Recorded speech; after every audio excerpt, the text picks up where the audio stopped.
Anion ক্ষমতা ও ভেদন ক্ষমতা বিশ্ববিদ্যালয় ভর্তি পরীক্ষায় পদার্থবিজ্ঞান থেকে এই টপিকে বারবার প্রশ্ন আসতে দেখা যায়। আমরা এখানে দেখতে পাচ্ছি বেশি থেকে কম ভেদন ক্ষমতার ক্রম কোনটা। দ্যাট মিনস সব থেকে ভেদন ক্ষমতা বেশি কার, সব থেকে ভেদন ক্ষমতা কম কার।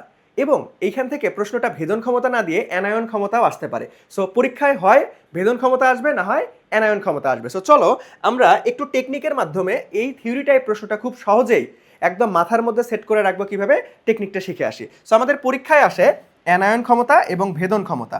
সো আমরা অ্যানায়ন ক্ষমতার ক্রমটা যদি দেখতে পাই তাহলে দেখো এখানে আলফা সব থেকে বেশি, তারপরে বিটা, তারপরে গামা।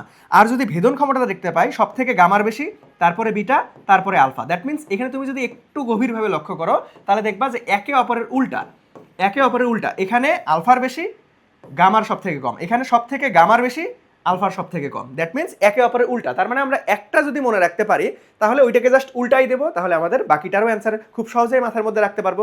সো এখন কথা হচ্ছে যে ভাই ওই একটাই কিভাবে মনে রাখবো, পরীক্ষার হলে তো গোলমাল লাগাই যায় যে কোনটা আলফা হবে কোনটা গামা হবে। সো দেখো আমি একটা টেকনিক শিখাই দিচ্ছি।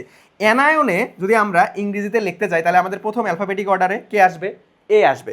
আর আলফাকে যদি আমি ইংলিশে লিখি তাহলে কি আসবে, আলফাকে তবুও এ আসবে। তার মানে অ্যানায়নও এ আছে, আলফায়ও এ আছে। তাহলে অ্যানায়ন ক্ষমতা কার বেশি, আলফার বেশি।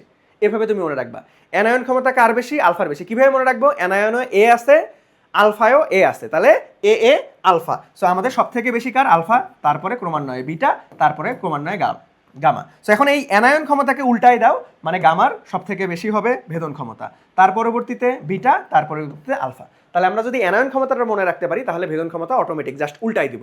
সো আমাদের এখন প্রশ্নটা কি ছিল আমরা যদি একটু দেখি যে ভাইয়া বেশি, সব থেকে বেশি থেকে আমাদের কম। দ্যাট মিনস ভেদন ক্ষমতা, তার মানে ওই যে অ্যানায়ন ক্ষমতার উল্টা, তার মানে সব থেকে আমাদের কত হবে যে ভাইয়া ভেদন ক্ষমতা চাইছে, এখানে ভেদন। তার মানে অ্যানায়ন ক্ষমতা ছিল আলফা, তারপরে বিটা, তারপরে গামা। এখন ভেদন ক্ষমতাকে আমাকে এটাকে জাস্ট উল্টাই দিতে হবে, তাহলে গামা, তারপরে বিটা, তারপরে আমাদের আলফা। তাহলে বেশি, সব থেকে বেশি থেকে কমে যাইতে বলছে। সো এখানে ক্রমটা খেয়াল রাখবা, মাঝে মাঝে কিন্তু কম থেকে বেশি বলতে পারে অথবা বেশি থেকে কম বলতে পারে। তাহলে যেটা আগে আছে, তাহলে বেশি আগে আছে, তাহলে বেশি কে আগে, গামা। তাহলে দেখো তো এখানে আলফা আছে, হবে না, বিটা আছে, হবে না। এখন এই দুইটা অপশনে গামা আছে।